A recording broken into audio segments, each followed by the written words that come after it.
with the traditional values that we have and the practices that have been brought down from our traditions, it's all based on love, harmony. If you follow those traditions and the values that we have, you can't go wrong.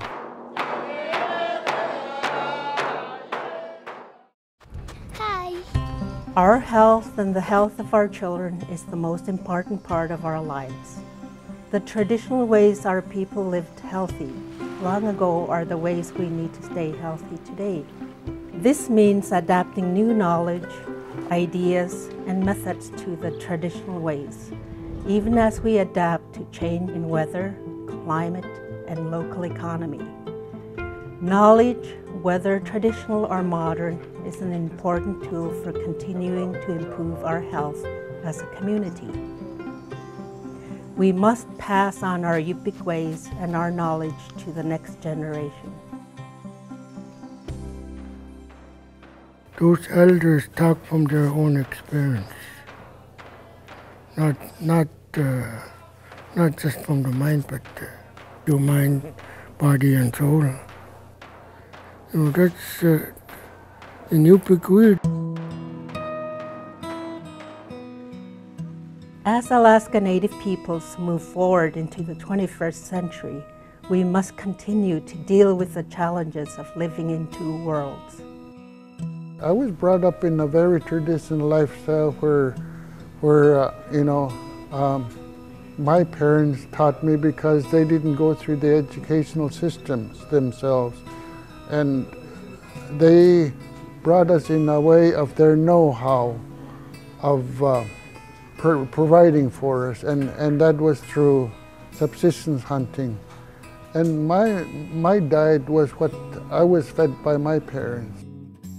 It's not all about the junk food or the store food to be healthy. It's what we have on land and sea.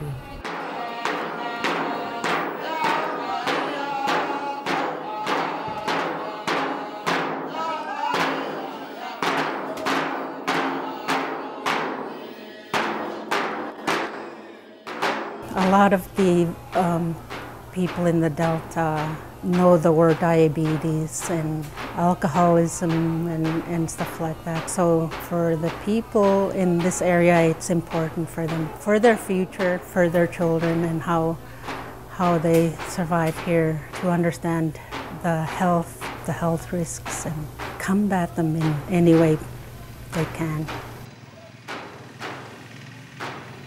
The Center for Alaska Native Health Research, which we call CANHR, is a NIH-funded study at the University of Alaska Fairbanks, where we partner with communities in rural southwest Alaska in the Yukon-Kuskokwim region that addresses health priorities of Alaska Native people.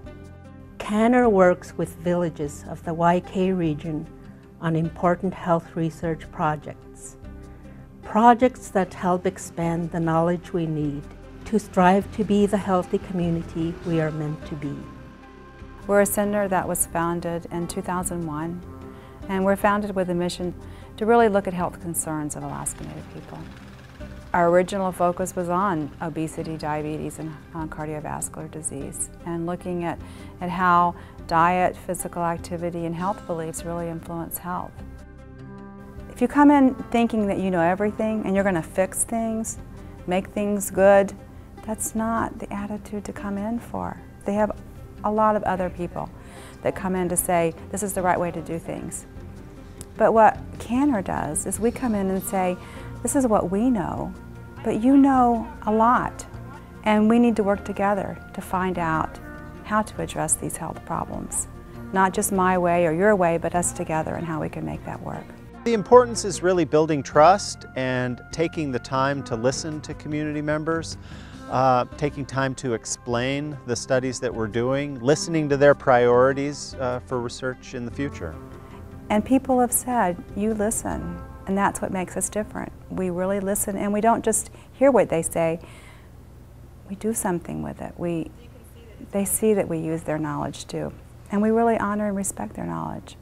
The purpose of CANHR is to identify what works. And what works is who we are as Yupik people and where we come from, what we eat and what we do.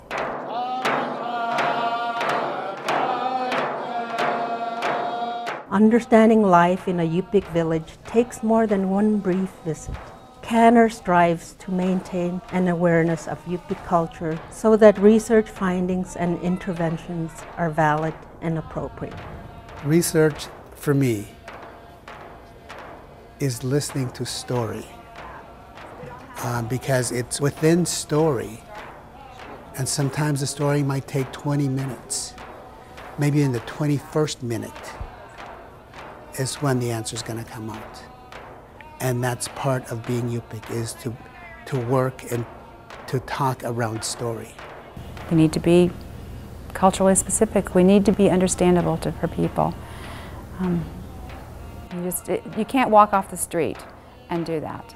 I think it was important that people saw us as real people, not just as a researcher that was going to come in and leave. We came in with a commitment to say we're here to stay. You know, this is a long-term commitment, not just a fly-by-night thing. And we kept coming back. CANHR projects focus on what works.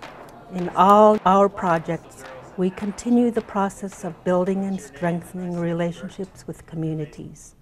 Our research projects include measuring nutrients and contaminants in subsistent foods, studying how subsistence diets protect Yupik people from disease, how keeping busy doing traditional Yupik activities may be protective, collecting research to understand diet and health among Yupik youth, and researching stress in Yupik communities to find healthy ways of coping with stress.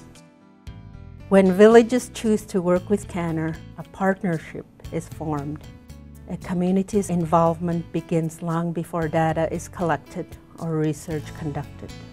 It continues through the process and does not end after the findings of the data are established. Central to the community's involvement is the CPG, the Community Planning Group. We view communities as co-researchers. We view participants as co-researchers and partners in research. So what we want to do is make sure that we have terminology or language that we can talk about research together. And so what this Community Planning Group has been doing has been helping us develop better ways to talk with our community. Especially the elders who don't speak the English language, and in order to have a real good grasp of the content that they're trying to get across, they would need to have a good translator. We would be the voice for those otherwise unheard, who don't necessarily have the opportunity to express themselves in English. And so when I heard that we would be that bridge to make the communication between the two parties stronger, I felt that it was the right thing to do. This is a group of 8 or 10 past participants in our studies who now work with us at the table as co-researchers.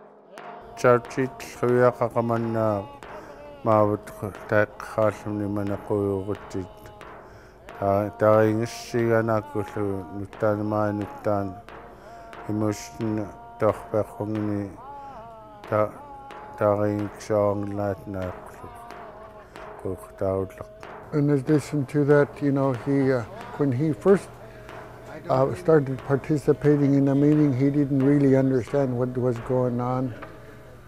But you know, after 2 years, you know, you get to get the sense of little understanding of what this project is about. You know, we're trying to figure out what will fit that community of getting that information out to them.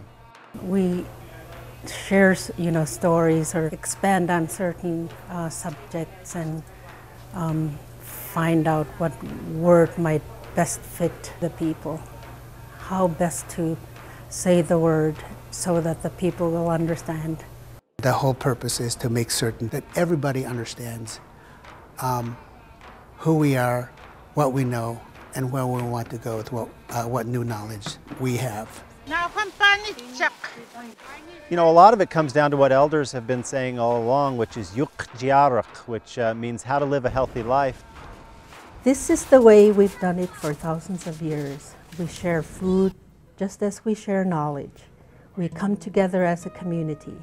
We strive to be the healthy community we were meant to be.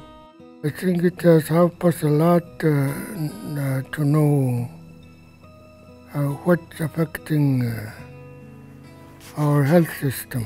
You know, we now know that some of these risks we know about from learning from what CANHR is doing, and so we kind of coming to a picture. Knowing more what you need to do to be healthy. It's not us going in to do something, it's working together. There are some health issues in the communities, and I feel that CANHR has a commitment to help people. God willing, I'll be able to do this another 10 or 20 years, and it will be with Yupik people who I've come to know and have many friendships, and so that's where I'm going to devote my time.